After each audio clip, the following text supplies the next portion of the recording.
Maen nhw ddeitha i gyda'i goblin lais mawr ydyn sy'n ei clywed i fi'n cefn yn iawn. Diolch chi am ddod a'i cyfarfod yma gen i Cymdeithas.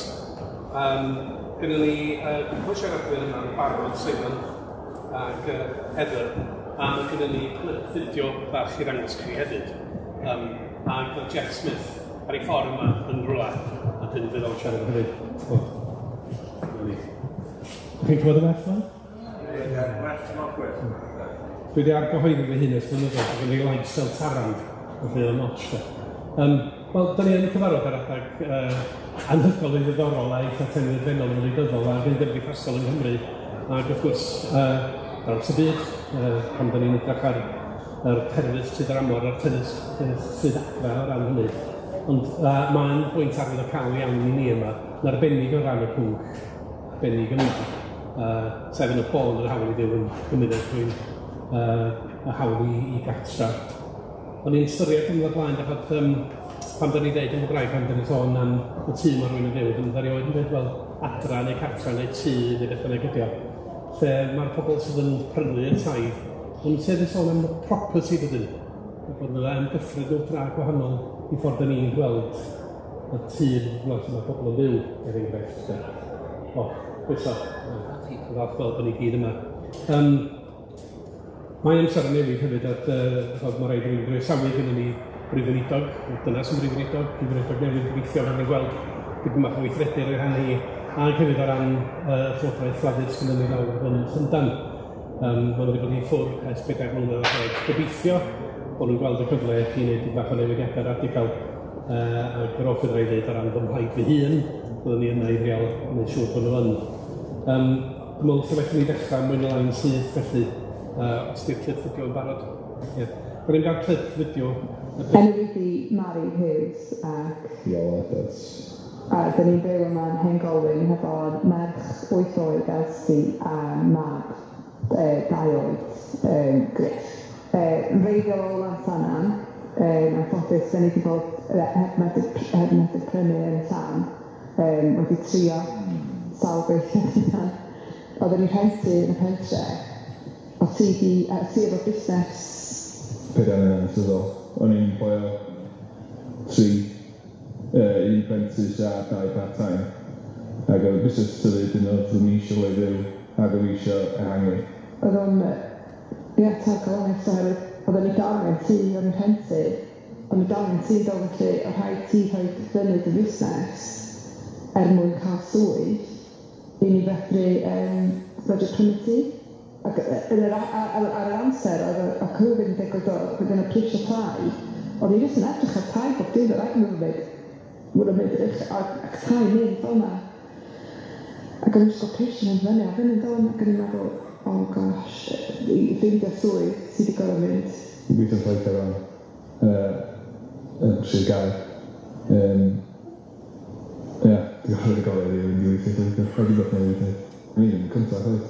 Na, o fewn... Dwy flynedd o hanner? Nath 3 teulu cael ei effeithio gan busnes tai, felly ni oedd trydydd. Rhwngth ni, so mae'n 3 teulu wedi cael gallu allan sana. Rhwngth ni fy 9 blant wedi gallu, 9 blant o potential, rei yn yr ysgol, rei potential, oedd yn mynd i'r ysgol. Chos ar y funud, oedd yna ddim cyfle fan yna. Oedd ddim yn mynd nôl i Sansan yma, mae plant yn ysgol, ysgol bod alaw, ac dyna ni i fyny wan. Ac y tyr yr eraill, so unwaith mae plant yn ysgol yn gynradd, mae nhw'n setlo, ti'n mynd i jyst symud nhw eto. Cafon ni gysympio hefyd yn cash buyers, 50 grand drops yr asking price cash.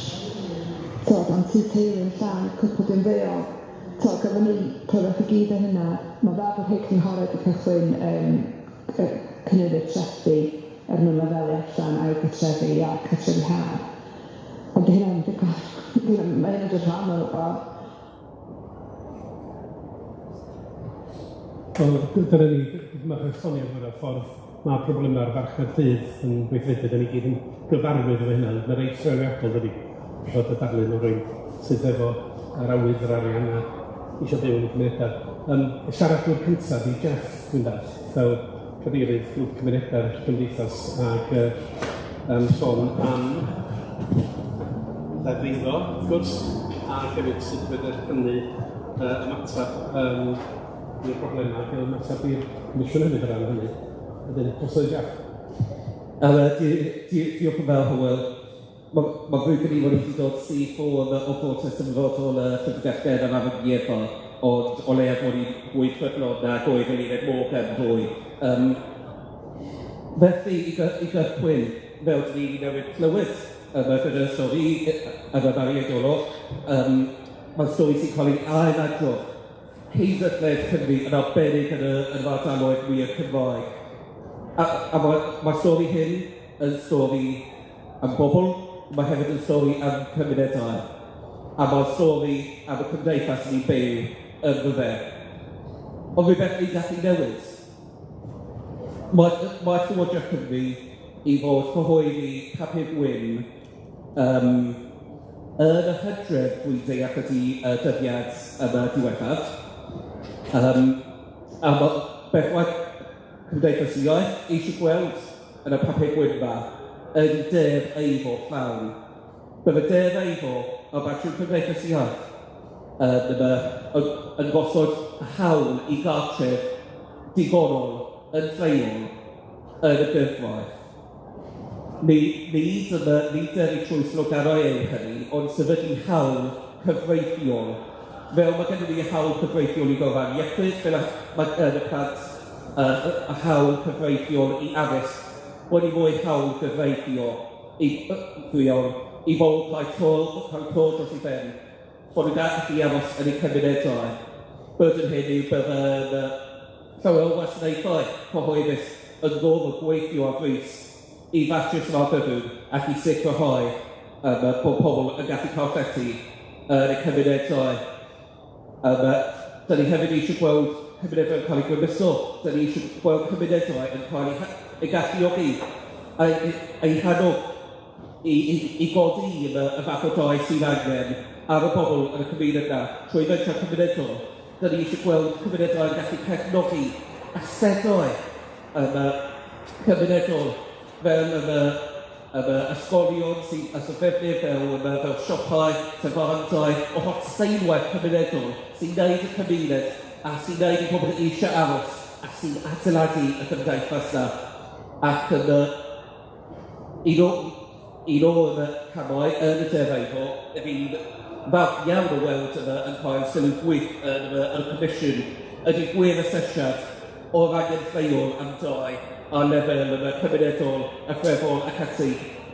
Mae hynny rhywbeth ni wedi bod yn ganol dan y fe ers gymaint o amser. Mae mor falch bod yn mor glir yn y Comisiwn ynglyn â ni fel pethau eraill bydde'n rhan o'r hyn da ni'n galw amdano fe. Na bod y Comisiwn wedi adrodd, mae'n gofyn i Llywodraeth Cymru, mae'n ddyletswydd ar Llywodraeth Cymru mae fwy gen i weithredu y fath ymhellion yna, ac hefyd y pethau da ni wedi fwyd yn ei defeifo. Mae hyn da ni wedi fwyd yn y defeifo yn camau synhwyrol, camau y gellid ei defu amdano nhw, a camau fe wneud gymaint o wahaniaeth i Cymdeithas. Ni angen datrys yn argyfwng tai yn ei cymunedau, yn arbennig yn cymunedau gwledig wir Cymraeg.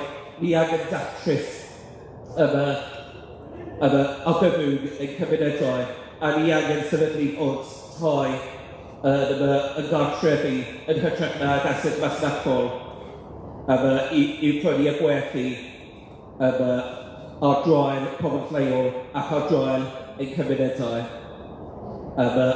Mwy o ddeall bod Simon wedi sôn mwy am beth oedd wedi fwyd yn ei adroddiad, a dwi'n gobeithio bydd Llywodraeth Cymru gwireddu i argymhellion.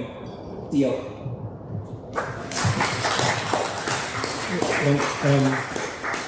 Diolch yn fawr iawn, Jeff. Ddylwn ni ddweud fydd yna gyfle yn bach nes ymlaen i wneud sylwadau, neu gofyn cwestiynau, sy'n cael cwestiynau mwy o sylwadau yna gareithiau. Ond dyna ni 3 phwynt yn fan yna, wrth gwrs, o ran hawl yr unigolyn, hawl y cymunedau ni ddiw. A hefyd, bwysais, dwi'n meddwl mae pawb yn sefyll mae eisiau gweld ar y Llywodraeth yn gweithredu. Wedyn, mae yna 3 pwynt o lu yn fyna i fynd i drafod yn nes ymlaen. Dwi'n falch iawn rwan o gyflwyno Symud Brooks, fel y person sy'n siarad nesaf efo'r tasg aruthrol o fewn 10 munud at yr awr i sôn am adroddiad y Comisiwn. Da ni wedi clywed dipyn glew ar y cyfryngau os oes yma amdano fo, a hefyd dwi'n chi das pellach i'w wneud rwan, mos i wedi derbyn ei digon pobl cyfynnu, wrth gwrs. Sa'n gwrs at i'n person sy'n bach amdan... Mae'n ei sefyll, achos mae jyst yn haws gen i ni. Dyma sy'n digwydd pan da chi wedi treulio blynyddoedd yn dalithu mewn prifysgol, da chi jyst yn haws i sefyll yn ddi, pan da chi'n siarad rhyfedd i bywyd fel yna. Ia, dwi wedi derbyn o gwahoddiad i gyfeirio gan y Comisiwn, felly ac yn falch iawn oedd wedi cael y cyfle. A falle, dyna wel, i gychwyn dyna adroddiad y Comisiwn Cymunedau Cymraeg. Mae'n edrych fel bod ni wedi dod allan o stondin o'i law, nid oherwydd bod ni'n hen, ond oherwydd achos dwi wedi cario hwn trwy'r gwyntog law y faes Eisteddfod ddoe. Ond dyna'r adroddiad. Mae dal ar y we, os ydych chi eisiau gweld argymhellion datan yn fanwl, ac i'r rhai ohonych chi sy'n well gennych chi datan pethau chi fan ffynt, mae yna copïau a gael a stondin y Llywodraeth sydd yn maes D, felly mae croeso chi nôl hwnnw. Reit, ychydig bach am waith y Comisiwn, wedyn o'i sôn yn sydyn am yr argymhellion. O ran gwaith y Comisiwn, gadewch i ni fod yn gwbl glir, mae iaith genedlaethol ydy'r iaith Gymraeg. A mae hyn yn gwbl greiddiol i waith y Comisiwn. Priodd iaith y genedl hon yn cael ei siarad o fôn i fynwy ac y deud y gwir mewn ambell i cerdyddur fel croesosla dros y ffin, ond ewn ni ddim yn fod hynny am y tro. Mae hi'n iaith genedlaethol yn wir ystyr y gair. Felly mae rhaid i bopeth da ni'n neud o ran y Gymraeg ei chadw hi'n iaith genedlaethol. Felly, tydi'r Comisiwn ddim yn trafod y pethau hynny. Mae'n bwysig delio hefyd nhw ac yn ymwneud hefyd nhw mewn gwirionedd mewn un ffordd trwy Gymru gyfa. Felly, da ni'n sôn yn beth megis statws y Gymraeg, hawliau Gymraeg, y hawl i addysg Gymraeg. Y peth yna yn bythynol i bob un o ddinasyddion Cymru, ac am y rheswm yna, mae'n bwysig ei bod nhw'n cael eu gweithredu yn genedlaethol, yn hynny'n greiddiol i waith y Comisiwn. Mae'r Gymraeg nid yn unig yn iaith genedlaethol y cwrs, mae hi hefyd yn iaith gymunedol, ac mae cymunedau yn bodoli mewn lleoedd neilltuol iawn oddi mewn i diriogaeth Cymru. Y gwaith y Comisiwn yn y bôn ydy edrych ar y gwaead cymunedol yna i weld sut gallwn ni ymyrryd yn effeithiol o ran targedu amrywiaethau polisi gyhoeddus i fynd i'r afael a problemau mae'r cymunedau yn ei wynebu yng Nghymru.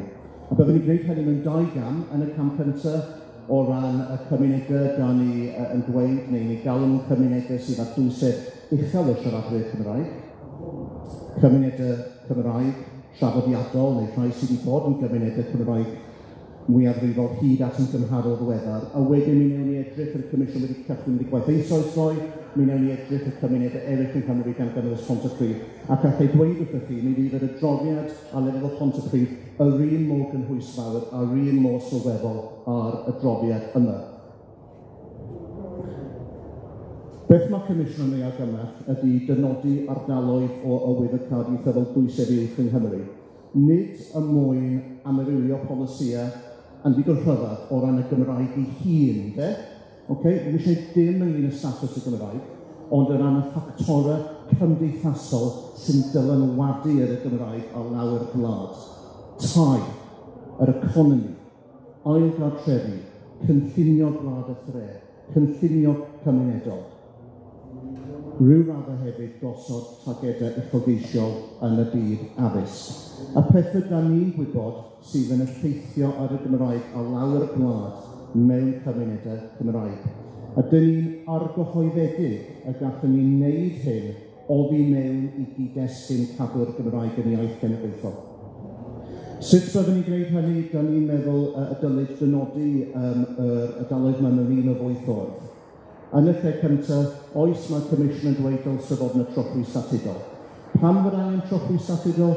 Wel, beth oedd yn digwydd yn enghraifft pe bai eithafwyr adain dde yn cipio Gwyn ar un o'n cynghorau sir, eisiau benfro, eisiau ddim beth neu rhywle fel yna.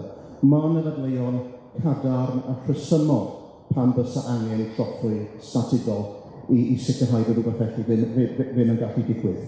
Mae'r Comisiwn yn dweud dylse y trothwy statudol yn seiliedig y cyfrifiad 2021 mewn cymuned neithiol cael ei adael yn Llywodraeth Cymru i benderfynu. Ond dyn ni'n dweud mae rhagdybiaeth yw y dylse hi fod yn 20%.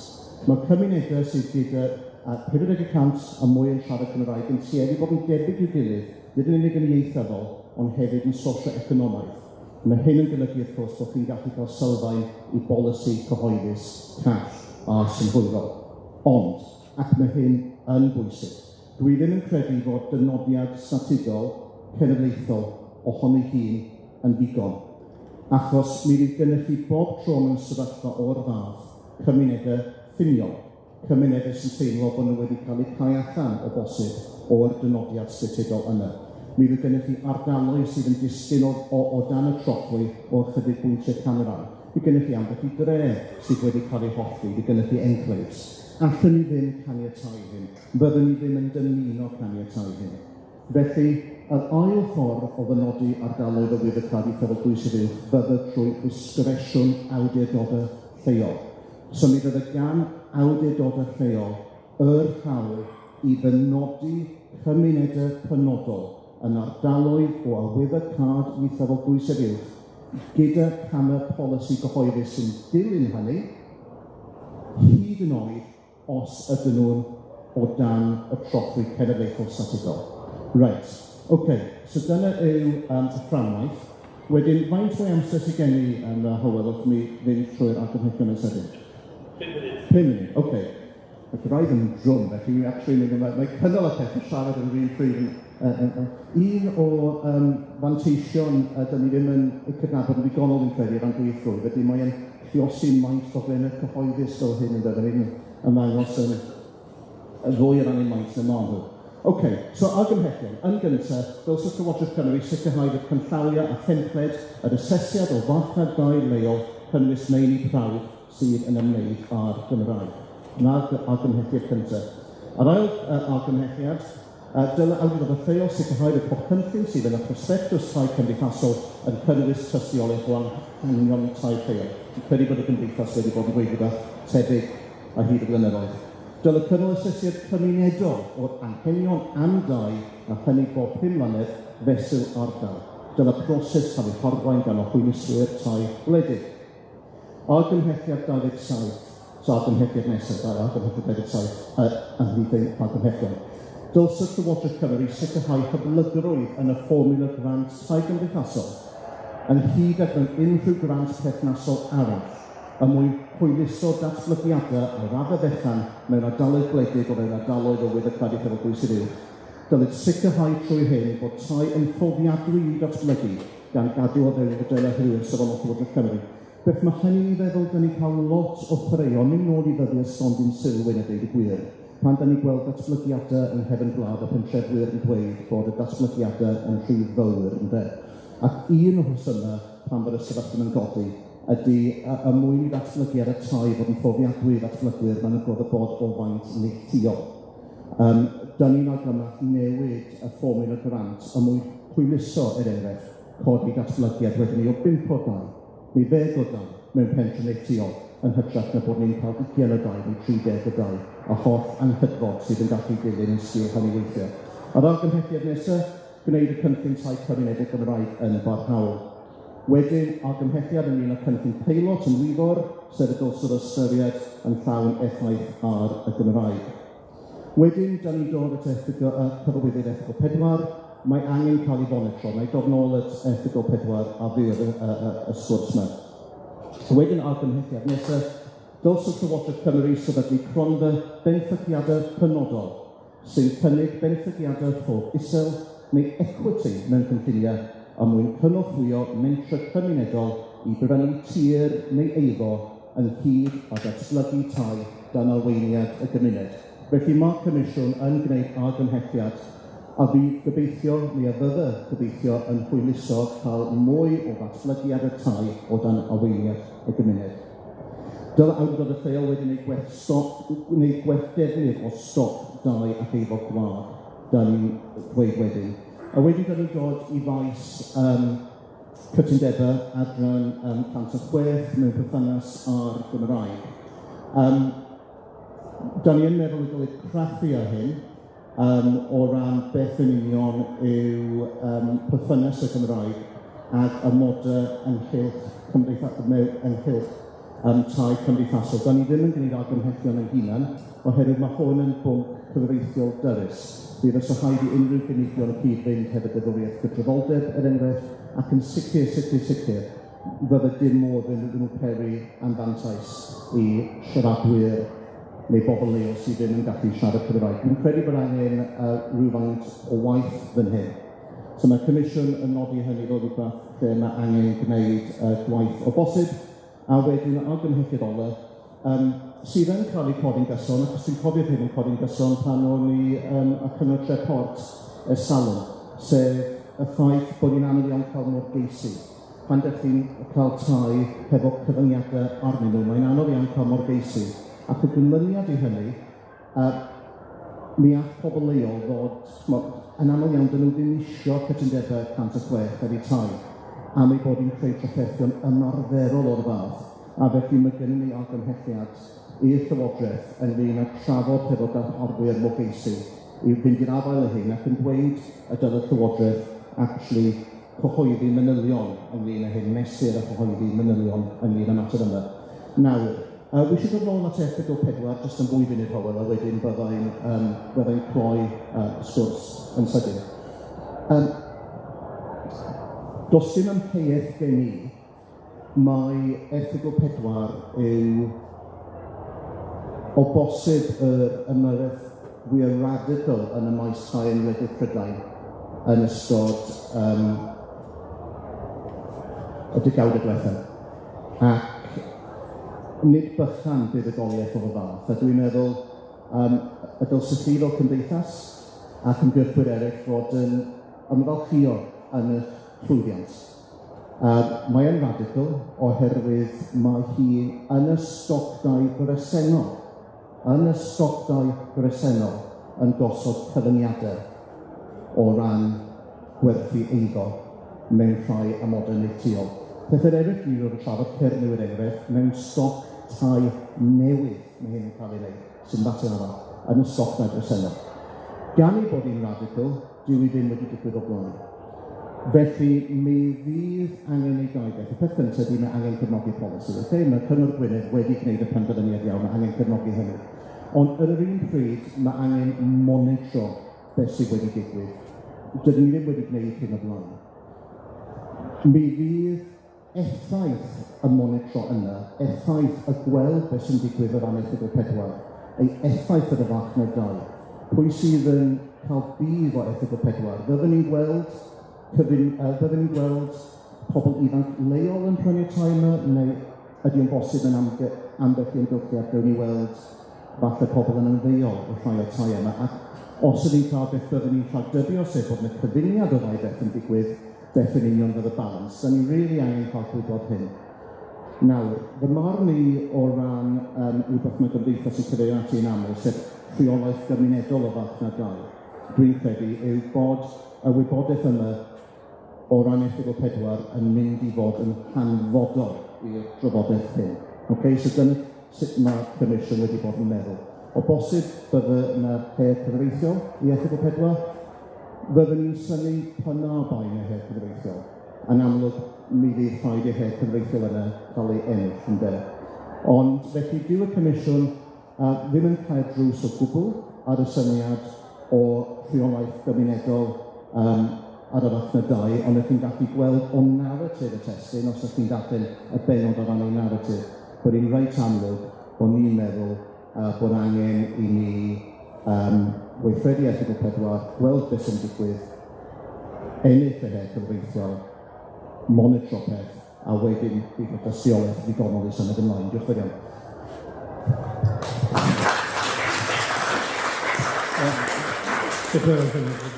Nes i job arwrol yna sefyll yn crynhoi rhywbeth mor swmpus a hynna, mor arbennig o bwysig i ni.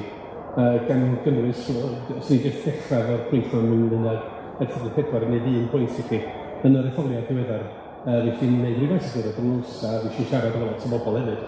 Ac o ran gweithredu gan Cyngor Gwynedd, mae wedi codi datws am amheuaeth yn hynny.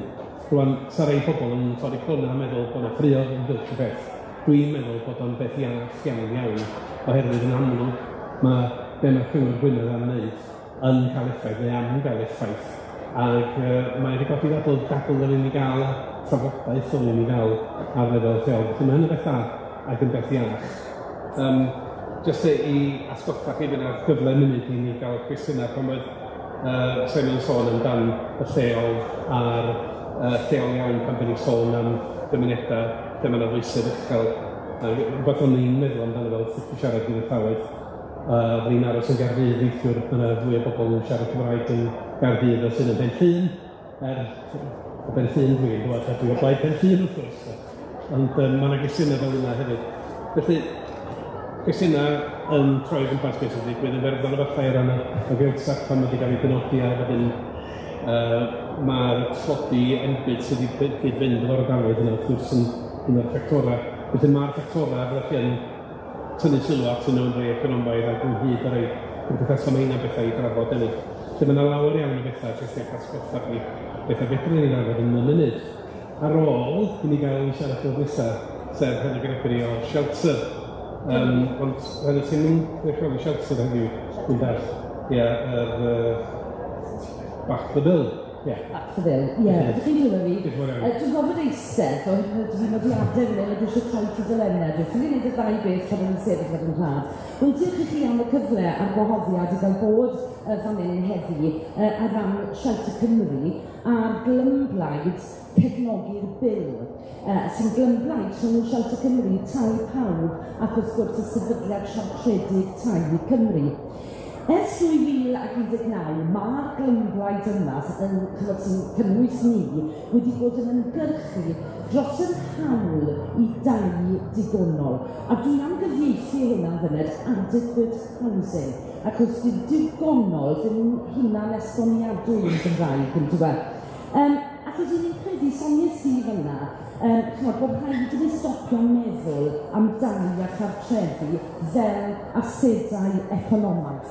Mae rhaid i ni ddechrau meddwl am dai a chartrefi fel hawl sylfaenol dynol i bobl i fyw yn ddyn. I ni moyn bod mwy o bwyslais yn wleidyddol ar dai. I ni'n gwybod pam chi'n ymgyrchu ar second drws o pawb yn sôn am iechyd ac addysg, a does dim llawer o bwyslais yn cael ei rhoi ar dai. Ond wrth gwrs mae tai da, tai diogel, tai fforddiadwy yn sail i bethau fel iechyd ac addysg a iechyd meddwl ac yn y blaen, yn dweud. Ac os ni'n credu bod eisiau strategaeth hir dymor ar hynny mwyn i bawb gael hawl i gartre sy'n ddiogel, sydd yn addas at i anghenion nhw fel teuluoedd ac wrth gwrs sydd yn fforddiadwy. I ni yn byw drwy argyfwng tai fan hyn yng Nghymru, felly dylwn ni daflu ychydig o ystadegau ato chi o'n rannu fel elusen yn Shelter Cymru. I ni'n ymwybodol ystadegau rhyddhawyd wythnos diwethaf gyda llaw gan Llywodraeth Cymru yn nodi bod 11,500 o bobl yn byw mewn llety dros dro yng Nghymru, a hynny'n cynnwys dros 3,000 o blant. Llety dros dro sydd yn newid gwbl anaddas i anghenion teuluol, ac eto mae yna argyfwng oherwydd does ganddon ni ddim tai i bobl i fyw ynddyn nhw. Ar yr un pryd, ni'n gwybod bod 90 o filoedd o aelwydydd, nid unigolion, ar y rhestr aros am gartre cymdeithasol, a dyn nhw ddim i gael. Mae'r Llywodraeth hon wedi dweud bod nhw'n mynd i adeiladu 20,000 yn fwy o dai cymdeithasol yn ystod tymor y Senedd hwn. Wel, mae 19 eisiau fynd, a mae nhw prin wedi adeiladu 6,000. So gwnewch y fathemateg bobl, os ydyn nhw'n mynd i lwyddo i gyrraedd y nod yna o 20,000, i ni dal 70 o filoedd o dai cymdeithasol yn Bryn. Nawr, ni'n gwybod bod y Cymdeithas yn hyrwyddo'r ddeddf eiddo yma, ac wedi bod yn ymgyrchu am hyn ers flynyddoedd. Dwi'n cofio ymgyrchu nôl yn yr 80au Fred dros ddeddf eiddo yng Nghymru yn ddefnyddau colegi a gweithredu gyda Cymdeithas yr Iaith. A fi sy'n edrych trwy y ddogfen mae hawl i dai digonol, a mae cwpl o bethau yn gorgyffwrdd. Mae yna 7 agwedd i'r hawl i dai digonol yma ac i gefnogi'r bil am hynny. Ac wy'n gweld bod 3 ohonyn nhw yn gorgyffwrdd. Sef yr un cyntaf wrth gwrs yw fforddiadwyedd. Hynny, bod nhw'n dau fforddiadwy i bobl i'w prynu neu i bobl i'w rhentu wrth gwrs. A gwneud yn siŵr hefyd bod costau tai ar lefel nad yw'n ymyrryd ar safonau byw ac anghenion sylfaenol bywyd pobl. Bod nhw'n gallu fforddio rhentu neu brynu, ond bod nhw dal yn gallu fforddio dod i bwyd ar y ford i'r plant, neu bod nhw wrth gwrs yn gallu talu i biliau ynni.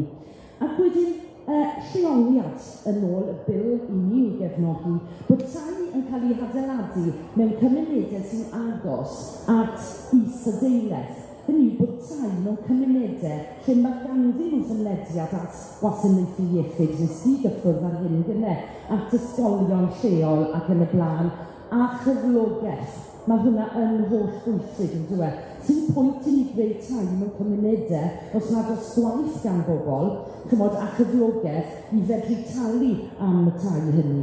A'r llall o ran cefnogi'r bil yw digon olrwydd diwylliannol. Wel, bod ni'n sicrhau bod tai yn cael ei adeiladu mewn ffordd sydd yn cwrdd ag anghenion cymunedau arbennig, cymunedau sydd angen i gwarchod. Ac wrth gwrs, dyna lle dwi'n gweld y symud i fan hyn heddi, yw sef rhwng, bod ni y Cymru Cymraeg yn dod o dan y cymunedau yma sydd angen cael ei gwarchod. A mae'n sôn yn y bil hefyd y gallu i fynegu hunaniaeth diwylliannol, felly mae hwnna'n hwyl bwysig. Ond gadewch ni troi nôl yn gyflym at yr argyfwng tai yn enwedig mewn ardaloedd arfordirol ac wrth gwrs ardaloedd gwledig hefyd. I ni'n gwybod ers y cyfnod clo bod pobl wedi symud i fewn i'r ardaloedd yma. A hynny oherwydd bod nhw'n gallu bod y symudoledd yna yn gallu digwydd o ran lle mae pobl yn gweithio, bod y hyblygrwydd mae gyda nhw i fyw lle bynnag maen nhw eisiau. A ni'n gwybod hefyd yn ystod y cyfnod clo bod llawer iawn o bobl wedi prynu ail gartrefi ac ail dai. A ni wedi gweld yn yr ardaloedd yma y gystadleuaeth ffyrnig yma o ran prisiau tai. A'r effaith wedyn mae'r mewnfudon wedi gael ar y gymuned leol o ran yr ysgolion, o ran cymdeithasau, ac wrth gwrs ar ran yr iaith Gymraeg. Ond gadewch ni droi nôl at y tai cymdeithasol yma, y broblem sydd dynnu, ers i Thatcher ddod ar hawl i brynu fewn yn 1981, i ni wedi colli 138 o filoedd o dai cyngor yn Nghymru. A beth sydd wedi dod yn ei lle nhw? Fawr ddim. Felly mae'r rhaid i ni gael y tai cymdeithasol. A beth sy'n digwydd o ganlyniad, mae mwy o mwy o bobl yn ddibynnol ar rhentu'n breifat.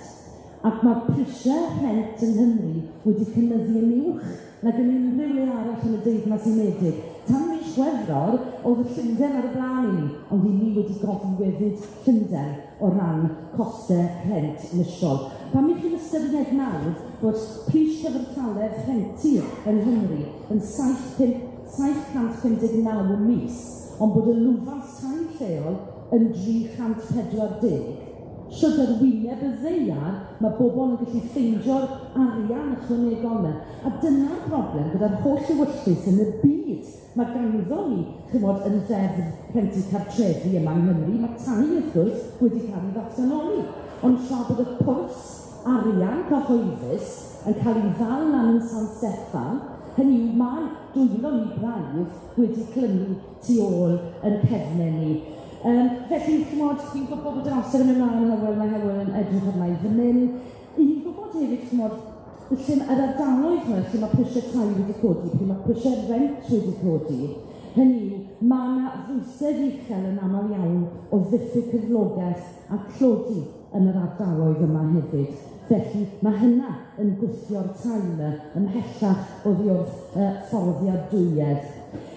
Nawr te, mae dyn ni Lywodraeth newydd sgon yn y Senedd yng Nghaerdydd. Mae dyn ni Lywodraeth newydd, ond nid yw'n hen bryd i ni fynd i'r afer a'r papur gwyn yma, fel bod ni'n gallu gwthio hwnna yn gwneud ymrwymiad, ac yna byddan nhw wedi rwymo yn ddeddfwriaethol ac yn gyfreithiol i ymateb i'r heriau mawr sydd yn ymwynebu ni. Felly, i gloi Hywel fi flin, odyn i ni yn byw drwy'r gyfrwng tai fan hyn yng Nghymru, ac i ni hefyd yn wynebu heriau mawr o ran yr iaith Gymraeg. A mae angen yn fwy nag eriod i bawb i gydweithio ar hyn, i gydweithio yn draws bynciol ar yr argyfwng tai yma, i sicrhau bod gan bawb yng Nghymru gartre da, cartre diogel, cartre fforddiadwy, a bod hynny yn sail i les a ffyniant unigolion ac wrth gwrs yn cymunedau. Diolch yn fawr.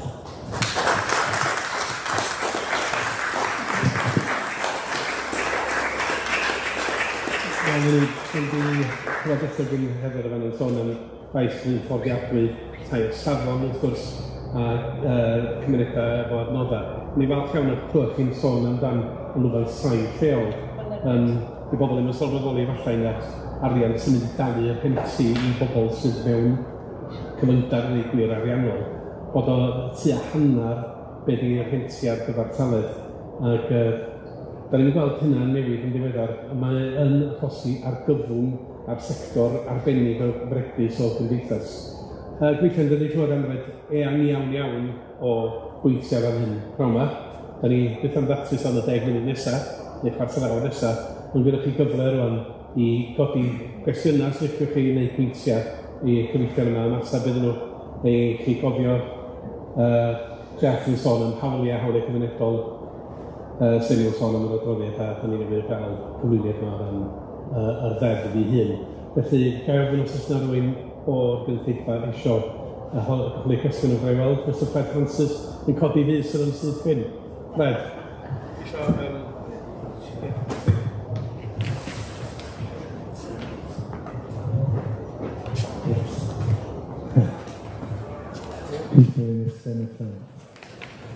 Mae'r yn sydyn iawn, dwi'n meddwl bod y tri siaradwr wedi gwneud cyfraniadau mawr gan arweiniad yn Hywel. Y gair mawr ni wedi clywed ar y diwedd yw argyfwng. Argyfwng i bobl sy'n methu cael tai, argyfwng i bobl sydd yn anabeision dyfodol yn cymunedau Cymraeg, ac argyfwng Mari a Iolo a pawb tebyg iddyn nhw sydd wedi gorfod symud o'i cymunedau Cymraeg a gael y bylch y mawr ar ei hôl sydd wedi cael ei llenwi. A dyn ni ddim mewn gwirionedd wedi cael ateb. A chyfiawn ar y gyfer Iolo a Mari. A dyna dy'r ymgais ynglyn a deddfeiddo. A'r gyfwng brys yn ni gyd yn gweld, ond mae Llywodraeth yn gweld cyfle i oedi. Oedi cyhoeddi papur gwyn ar tai. Oedi nes bod yn rhy hwyr i ddeddfu yn y tymor seneddol hwn o bosib. Felly, dyna beth, heblaw y polisia penodol, mae angen yr ymwybyddiaeth o argyfwng yma a gwrthweithio'r oedi.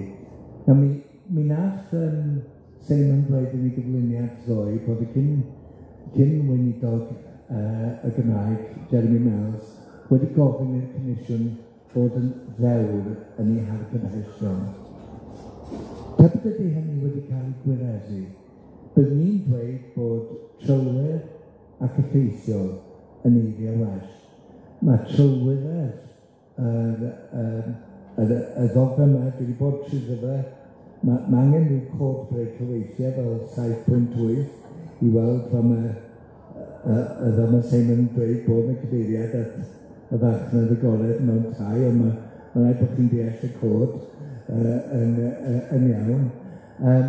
Ac chi wedi derbyn cefnogaeth y sefydliad Cymraeg a wedi cael clust y prif weinidog newydd a bydd hynny yn pwysau. Ddech chi wedi gwneud popeth bosib i fewn i'r drefn presennol, a dyna sydd o fod oedd y bwriad, a diolch yn fawr am hynny.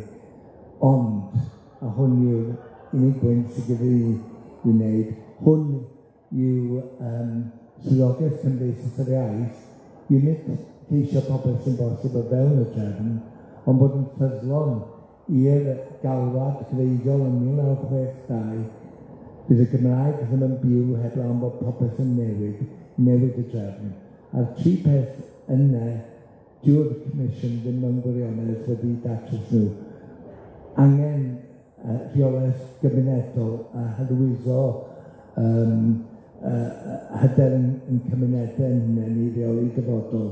Mae'r Comisiwn wedi gwneud lot fawr yn ei hynny, a gwybod fawr iawn yr Comisiwn, ond heb dweud yn blwmp ac yn blaen, heb lawn bod yna gysgudo digonol i hyn, rhywbeth ymylol yn unig ddigol. Mae angen newid y drefn fel mae hwn yw sail polisi cael yn cynnig gyfer y dyfodol, nid rhywbeth ar yr ymylol. Yn ail, ymyrryd ar farchnad preifat, wi yn meddwl bod Simon yn gwneud pwynt da iawn, bod Esgol 4 yn agor y drws yn gallu symud ymlaen. Cwestiwn yw os gyda ni amser i'n cymunedau Cymraeg i aros i'r tystiolaeth sod yn gyd. Dyna pam dyn ni'n gofyn am rheolaeth ar y farchnad tai agored yn mewn deddfeiddo, creu marchnad oeddiol, falle yn mwyn oes yma cyfreithio gan eisio'r dau ddosbarth uchaf o trethianol o dau. Ac yn olaf, y pwynt mae Heather wedi wneud, dyw'r Comisiwn ddim wedi dweud, bydd o hwn eto yn newid y drefn yn llwyr, bod isio gorseddu mewn cyfraith yr hawl i gartre ddigonol. O fanno, bydd popeth arall yn deithio, rhaid cael i ni gael yn deddfeiddo, a dyna pam mae galwad gan Gymdeithas Iaith a bawb i ddod at Rali Glyndŵr, Medi 14 ym Machynlleth, mae manylion ar yn stondau ni, ar yn taflenni, mae disiau i bawb cyrraedd trwy trafnidiaeth gyhoeddus, fel ydych chi'n gweld heno, does gen miloedd o bobl ddim diddordeb mewn polisïau, ond mae gan miloedd o bobl diddordeb yn yr ewyllys i weld yn cymunedau yn byw a chyfiawnder i bobl yn maes ddau. Dowch chi'n Machynlleth i ddangos y ewyllys. Diolch Simon am bopeth mae'r Comisiwn wedi wneud. Rhaid i ni fynd ymlaen i newid y drefn nawr. Reit, diolch yn fawr. Rwy'n eisiau mater? Gael jyst dweud, i ategu beth ti'n dweud fyna yn y Fed, ynglyn â y papur Gwyn yma. Dyw e ddim yn mynd i ddigwydd dros nos, yn dweud. Ond mae rhaid i'r ymrwymiad i fod yno wedi i ysgrifennu mewn cyfres. Ac os dyw e ddim yn mynd i ddigwydd fel yna, ond mae e'n ymrwymiad ar gyfer y dyfodol ac ar gyfer cenedlaethau'r dyfodol, yn dweud. Hynny yw bod y tai digonol mae gyda ni. Ac mae hynna'n wir hefyd, yn dweud, pan mae'n chi'n ffactwr ar iaith Gymraeg i fewn y beth, sicrhau ffyniant ar gyfer y dyfodol a cenedlaethau y dyfodol yn ei wneud. Ond mae'n fan cychwyn. Ga i jyst dweud un peth o ran yr ymateb sy'n Simon yn medru roed. Mae'n dweud fi, mae'n dechnegol was sydl, a dyn mae hynna'n cyfyngu ar ymateb fydd ar y roi ar hyn o bryd. Ond dyna ni. A mae yna... Os yna ti siarad? Ia. Dim bod fi'n leidio, yn fan hyn nesaf. Wedyn... Diolch yn fawr, mae Anna Davies, Prifysgol Bangor. Diolch i'r siarad yn gyd. Gan dderbyn bod teimlo mas sydl, so bod ti'n chydig bach yn... Mae'n chydig bach o gyfynder be beth ti'n dweud. Cwestiwn falle i rai arall yn bennad i hwn, gan dderbyn y sefyllfa yn yr ardal y gwledig ac arbenigol yn arbennig, a falle gan ddechrau gyda Heather. Be ydy dy blaenoriaeth di o ran datrys y sefyllfa yna dros y cyfnod nesaf? Wel, dwi'n siarad y gwisgo headshot Cymru fan hyn, felly dwi'n bach yn gyfring o ran beth dwi'n gallu dweud fan hyn hefyd. Ond y peth pwysig i ni fan hyn, nid yn ieithyddol, y peth mwyaf yw bod yna ddigon o dau yna, bod yna fforddio diwedd. A dwi ddim yn cansawu y ffaith bod cynghorau wedi codi lles y cyngor i ddyblu fe, i dreblu fe ac yn y blaen. Ond mae yna mwy y gellu di wneud, a dylen ni fod yn edrych ar siwroedd eraill beth sy'n digwydd yn Hernyw er enghraifft, neu'n digwydd yn ardal y llynnoedd. Pam na all Llywodraethau feddwl am rhoi cap ar y nifer o lefydd sy'n ddythynod gwyliau mewn unrhyw un ardal. Ac yn sicr mynd am newid caniatâd cynllunio, newid defnydd eiddo, chos dyna beth ni wedi gweld o ran prinder stoc tai, yw bod pobl yn wedi sylweddoli, bod landlordiad wedi sylweddoli, bod nhw'n gallu gwneud lot fawr yn fwy o arian mas o osod i heiddo allan fel y sefydliadau Airbnb neu ddythynod gwyliau, nac i osod nhw chymod, i deulu lleol. Ond mae'r effaith mae hynna'n cael ar ein cymunedau gwledig ni ac arfordigon ni yn eithriadol.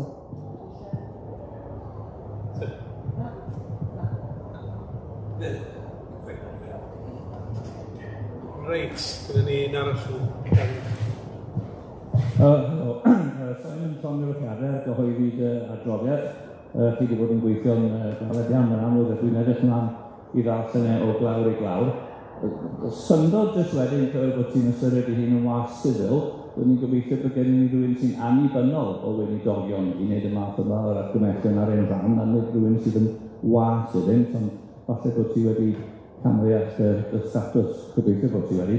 Fy ngwestiwn yw, ond mae'n dilyn ar bewed y ddalun Fred am yr angen i fod yn radical, a ydych chi'n trafod yn eich adroddiad y mater o pris tir sydd i angen i brynu er mwyn datblygu tai? Ydych chi'n trafod hwnna?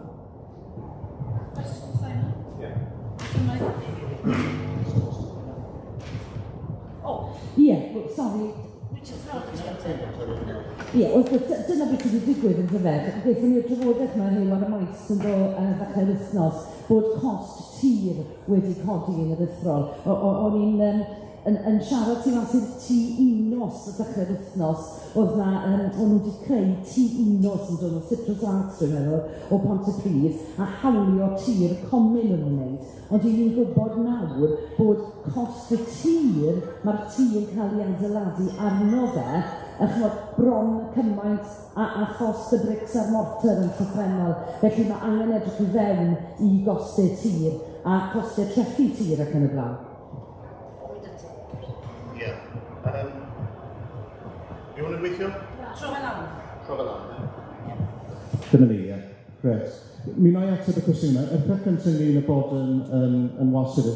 Mae Comisiwn wedi bod yn gyfyn gwbl annibynnol ar y Llywodraeth, ac mae'r Llywodraeth wedi parchu hynny.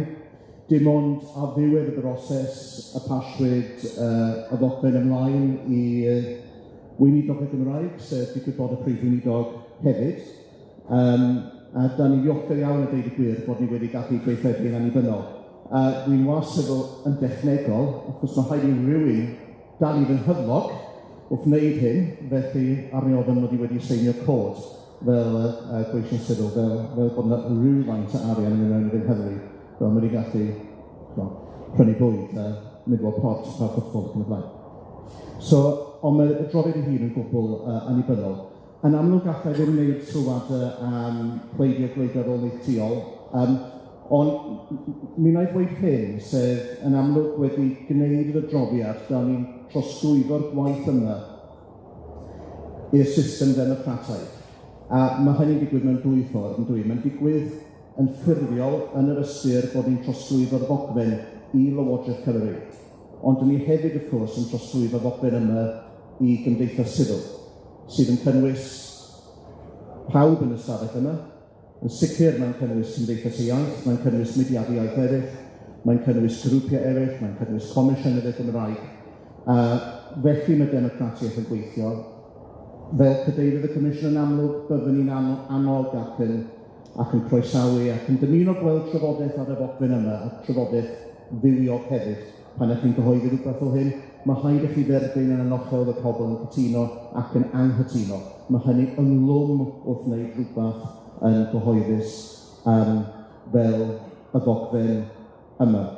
O ran y mater o ran tir, da ni ddim wedi ystyried tir cweit yn yr ystyr yna, naddo, ond dwi'n hyderus bod y argymhellion sydd ganddo ni yn rhai bwrpasol sydd yn symud y trafodaeth ymlaen, a mae'r cyd-destun fframweithiol, wrth gwrs, sef ardaloedd o wyddocad ieithyddol bwysig uwch, yn cynnig cyd-destun ar gyfer trafod ystyriaethau sy'n codi yn y dyfodol. A mae'n un o fyddi y pwynt ola, sef y pwynt o ran geiltach.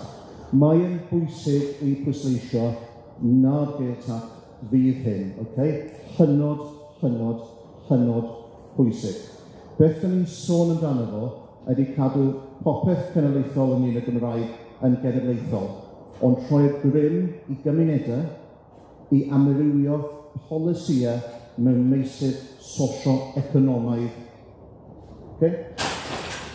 A dyna pam mae gan awdurdod lleol rôl mor bwysig yn y adroddiad yna, fel bod ni ddim yn cael dim byd tebyg i awdurdod geiltach. Da ni ddim eisiau dim byd fel yna, ond beth da ni eisiau gwneud ydy rhoi'r grym i gyngor Sir Ynbych, cyngor Sir Conwy, cyngor Gwynedd, Ynys Môn, Ceredigion, cyngor Sir Benfro, Castell Neu Talbot, Powys, Wrecsam hyd yn oed Sir y Fflint mewn ambell i achos y bosib, y grym i weithredu o blaid cymunedau a lawer gwlad mewn materion fel tai ac economi sy'n dylanwadu pobl bob dydd. Dyna yn y bon yw weledigaeth, rhan cadw'r Gymraeg yn iaith genedlaethol. Jyst i fod mewn o fan chwysia, cynigion dyrreifo yw cael cymunedau i gydweithio i greu y tai sydd angen a chymwch. A fi ar ôl iddyn nhw wneud hynny.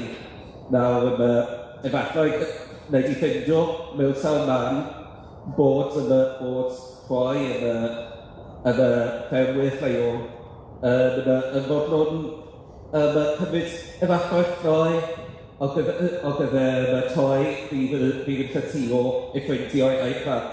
Na petasau toi na yn mynd sydd o'r fath nad y golet ac yn cael ei prynu fel ased masnachol yn hytrach na fel cartrefi i fyw yn nhw. A da ni eisiau gweld cymunedau yn cael ei grymuso i wneud y fath na o ddatblygiadau. So dyna un ffordd o fynd at y fe, ond yn sicr mae'n sawl math y gellid yn gwneud. Diolch yn fawr iawn. Os o'r un arall eisiau codi pwynt gen yn ryw funud i ddau eto? Yr unig gwestiwn Glyn. fi gofyn ydy, os bysa ni'n cynnal, os bysa ni'n cynnal y cyfarfod yma mewn 3 blynedd, Be fysa'r sefyllfa? Oherwydd wedi bod mewn cyfarfodydd diri dros bron 20 mlynedd, a wedi clywed trafodaethau ar ôl trafodaethau, pobl yn wythysio hyn a llall, a dydw i'm yn cymryd ymdrechio pobl yn ysgafn o gwbl, ond dwi'n gofyn, beth sydd wedi mewn 3 blynedd llyfrau ni? Glyn, wyt ti'n sôn o safon yr iaith Cymraeg, neu wyt ti'n sôn o cyflwyn tai? Ar gyflwyn tai sgynno ni, a mae ar gyflwyn yn air, dyn ni'n meddwl, mae'n agor y mis, yn gwestiwn ofyn, mewn ar gyflwyn, y gair pwysicaf wedyn ydy gweithredu yna. Wel, ie, sicr. Y cwestiwn ydy, mewn 3 blynedd, o'r holl, a da chi'n arbenigwyr, a chi'n gweithio'n galad, os ydw'n waith am hynny, mae'r gwybodaeth gyda chi, da chi'n ofyn ydy, mynd yn ôl os ydw i'n hymuned, mewn 3 blynedd, neu 2 blynedd, lle da chi'n gobeithio fydd y sefyllfa? Wel, yn amlwg, ni'n gobeithio bydd y sefyllfa wedi gwellio'n aruthrol ers hynny, ond ni'n mynd yn ôl i beth wedys i gynnar, mae'r rhaid i ni fynd ar ôl y papur gwyn yma.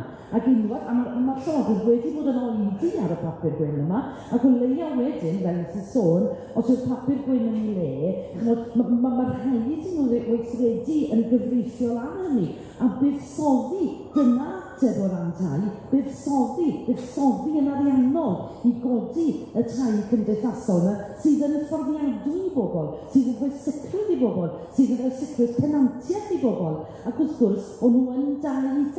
Mae bobl yn byw yn y sector rhentu preifat, yn ofni bob dydd bod nhw'n mynd i gael eu troi allan gan eu landlord. A ni wedi gweld nifer digynsau o bobl yn ystod y pandemig ac ers y pandemig wedi cael eu troi allan a dyna beth yw nifer fawr o'r bobl sydd yn byw mewn llety dros dro. Ac erbyn hyn, mae ambell i gyngor sir yng Nghymru wedi cau y rhestr llety dros dro. Does dim lle yn y llety.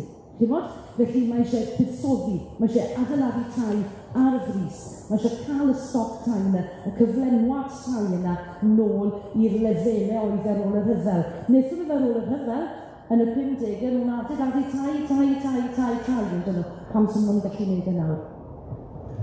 Wel, da ni wedi clywed y gair gweithredu, sawl gwaith gair neud eto, sy'n ni'n meddwl bod gweithredu bwysig. Sy'n ma'n ystod i gael dweud i roi. Sy'n gyda?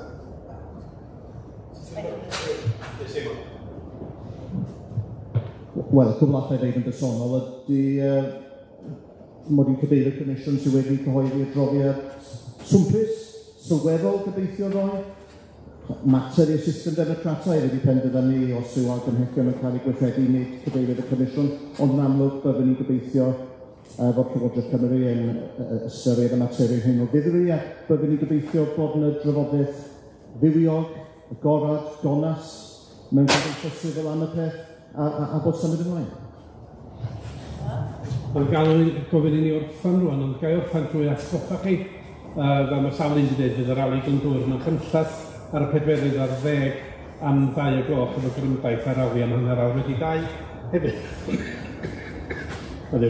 Hefyd gai sylw chi at ddeiseb sydd yn mynd o gwmpas ar hyn o bryd ar deud eich deud am lethu a gwyliau a dyn yna fanylion yn y cefn dwi'n dall ynglyn â sut i ymateb i'r ddeiseb yma. Gai felly jyst diolch chi am gyfraniadau swmpus iawn a lot fawr iawn o syniadau beth am symud ymlaen at gweithredu. Diolch yn fawr iawn i chi. Diolch yn fawr.